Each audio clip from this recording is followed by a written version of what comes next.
हमारी first book contemporary world politics का first chapter आ रहा है एंड ऑफ बाइपोलैरिटी।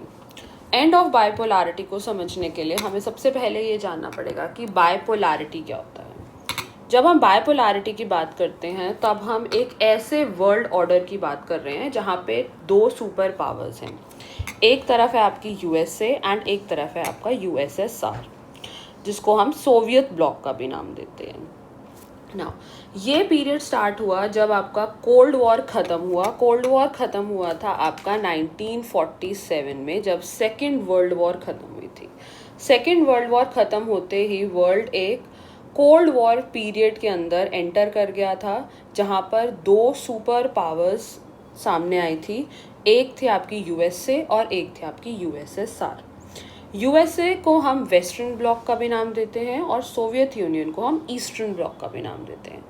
रीज़न क्या है वेस्टर्न ब्लॉक और ईस्टर्न ब्लॉक का? ये है कि यूरोप की जो कंट्रीज़ हैं, मोस्टली वेस्टर्न यूरोपियन कंट्रीज़ जो थी वो यूएसए के ब्लॉक को ज्वाइन कर चुकी थी, और ईस्टर्न यूरोपियन कंट्रीज़ जो थी वो सोवियत यूनियन के ब्लॉक को ज्वाइन कर चुकी थी, जिसकी वजह से एक इनके अंदर एक पावर स्ट्रगल जो थी वो चल रही थी। यूएसए के अकॉर्डिंग वो एक सुपर पावर था वर्ल्ड के अंदर, एंड सोवियत यूनियन के अकॉर्डिंग वो एक सुपर पावर था वर्ल्ड के अंदर। और जितनी ज़्यादा कंट्रीज़ उनका साथ देंगी that would be their winning points. So ये कंट्रीज़ कोशिश करती थी कि ज़्यादा से ज़्यादा कंट्रीज़ इनके ब्लॉक को ज्वाइन करें। यूएसए का ब्लॉक को नेटो नाम दिया जाता था और सोवियत यूनियन के ब्लॉक को वार्सा पैक्ट के नाम से जाना जाता था। ये एक मिलिट्री अलायंस भी था, यानी कि एक सिक्योरिटी पॉलिसी भी थी कि अगर किसी भी ब्लॉक की एक कंट्री के ऊपर अटैक होता है तो वो अटैक पूरे के पूरे ब्लॉक पे कंसिडर किया जाएगा और उसका जवाब जो है वो पूरा ब्लॉक देगा। ये एक सिक्योरिटी पॉलिसी की तरह भी हर कंट्री इस ब्लॉक को ज्वाइन करती थी। इसी के साथ साथ इस ब्लॉक्स के अंदर आइडियोलॉजिकल डिफरेंस भी था। यूएसए कैपिटलिज्म और डेमोक्रेसी की आइडियोलॉजी पे चलता था और यूएसएसआर सोशलिज्म और कम्युनलिज्म की आइडियोलॉजी पे चलता था।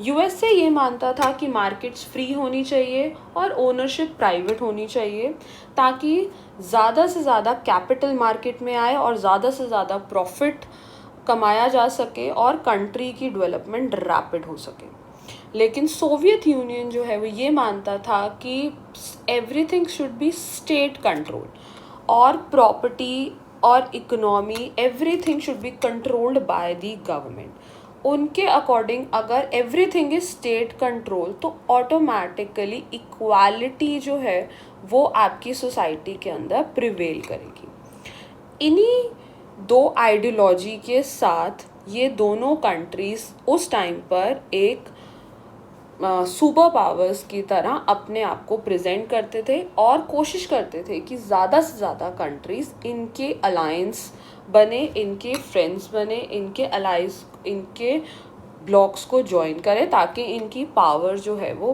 बढ़ती जाए।